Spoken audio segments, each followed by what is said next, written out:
Welcome to the Rusted Garden Homestead. This is going to be an ongoing series of building your first vegetable garden from the beginning. Get asked all the time, how big should my first garden be?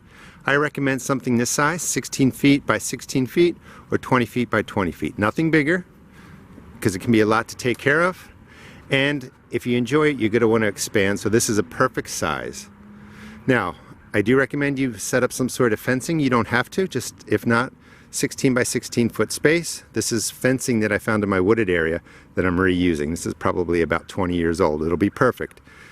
It won't keep deer out, but deer don't like jumping in a small space, so it could keep them out with respect to that. They could easily jump over this 4 feet. I can also put chicken wire down around the bottom. That will keep rabbits out. That tends to be a bigger problem in my gardens. So I just wanted to cut in here in case you don't want to build raised beds. You might be on a budget, or you just want to use earth beds. So you would build the earth beds first. These are about 2 or 3 feet wide. You can go as long as you want. Just leave 1 or 2 feet in between so you can walk. But you would mound up the earth first, then you would put the cardboard around it, and then mulch on top of that. Similar to the raised bed, but first you would dig the mounds. Again, it'll be an ongoing series. So today I'm going to show you the basic setup, 16 feet by 16 feet. Put cardboard down. That's going to keep the weeds out. We're going to put 4 inches of mulch or so on here. And I'm going to build a couple raised beds and show you how to build the raised beds on the left side. On the right side, I'm just actually going to grow in wood mulch. In the next video, if you want to subscribe, I'll show you how to fill the raised beds. We'll get to planting, tending, disease management, harvesting, everything you want to do to have your first vegetable garden. Now, when you pick the spot, you want at least 6 hours of sunlight, minimum. I do recommend, if you can, get to 8 hours. It's shady right now, but it gets morning sun here. Then I get a couple hours of shade, and then I get 6 or 8 hours of later afternoon sun. I will link the video that shows you how to pick the right location. You want a place that's flat. After a hard rain, a nice thunderstorm, within an hour, the water drains away. And again, minimum 6 hours of sun, but if you can, 8 hours of sunlight. This garden here gets 10 hours. And you basically stand out where you're picking your site at 8 a.m., 12 p.m., 4 p.m. and you watch how the sun tracks, and you just make sure you're getting your 6-8 hours of sunlight falling onto your garden area. Alright, so let me get this mulched up. This is how I recommend setting this space up. Don't use weed block. It doesn't break down. Cardboard breaks down. Worms like it. Cardboard is as effective, if not better. I find the weed block just always pokes through the mulch. It looks ugly. And then once you mulch, weed seeds fall on the mulch. They grow. The roots grow through that black plastic fabric. It doesn't work. Use cardboard. It's a lot cheaper too. So I filled about 2/3 of the space with 4 inches of shredded hardwood. This is just single pass shredded hardwood. You can see it's really coarse. I grow in double shredded hardwood, and that'll be in a different video. But just for getting mulch down, you can use whatever mulch you want, 4 inches, and that will set up the area. Now on the right side, like I said, I'm going to be growing something different over there, but I'm going to put the framed beds, the raised beds, right over here. Now if you're going to make the raised beds like I'm going to show you, with 10-inch or 12-inch sides, put all your mulch down and put the beds right on top of there, because you have a nice depth to it.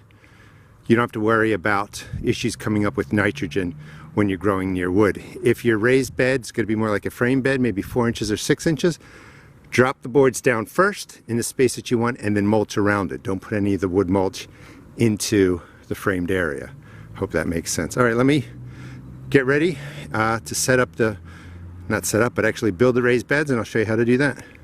First, I'm going to build the 4 foot by 4 foot raised beds. Now these are 12-inch boards, so if you're again using 10-12-inch boards, you're going to lay them right down on top of the mulch. And the easiest way to do this, since this is my first vegetable garden series, building your first vegetable garden, a couple of quick tips. When you buy your 3.5-inch screws, you don't need a box this big, but it will come with a tip that matches the screw, and that would go right into your drill bit, or right into your drill.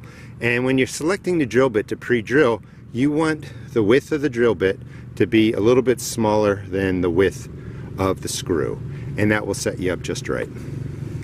Well, there's a couple easy ways. This is an 8-foot board, and if you go to Home Depot or Lowe's, I just ask them to cut it in half, so you don't have to do any cutting, but you're going to have to do some drilling. So for the 12-inch boards, 10-inch boards, 3 or 4 pilot holes drilled in, and you do that so when you put in the screw, it doesn't split the ends of the wood. And then you want 3.5 inch or 3-inch screws. Just drill them in a little bit, and then you just lift it up and put it into the other board. I'll do that now and build out these 4x4s, and then we'll get to the bigger bed. The beds are done, and you can set up any style that you want. So that's a 4-foot by 4-foot bed. That's 4x6. And the reason that you want to use 4 feet is because your arms are 2 feet, and once you fill a raised bed, you don't have to step in it. You concentrate all your resources in there.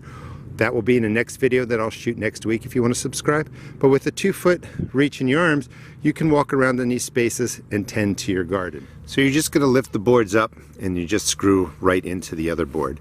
And you might need some help. These are a little bit heavy.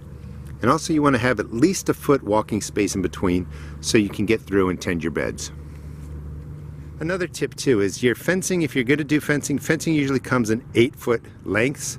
So you'd want to do 16 feet like this garden, which actually is a little bit shy because I had to cut out some of the wood, or 24 feet. This way you have 8 foot, 8 foot, 8 foot, 24 feet, and you can just build, you know, something like this if you're going to do the fence. But you can see that the sunlight's starting to come in, the sun is starting to track. So again, you're going to want about 4 inches of mulch. You could also purchase metal raised beds like this. There's no bottoms in there. They're a lot more expensive, but you could use them. And those are actually fire rings over there for burning logs, no bottoms. So you could pick those up, and instead of building the 4x4s, you could just grow right in those. Make sure you get at least 6 hours of sun. 8 is perfect or more. Drains nicely, and this will set up your first vegetable garden. Hope you enjoyed the video. Please check out my seed shop at therustedgarden.com, and please subscribe because I'm going to take you through building today, filling the beds next week, and then we'll do everything through harvest and prepping them for the winter. Thanks for watching.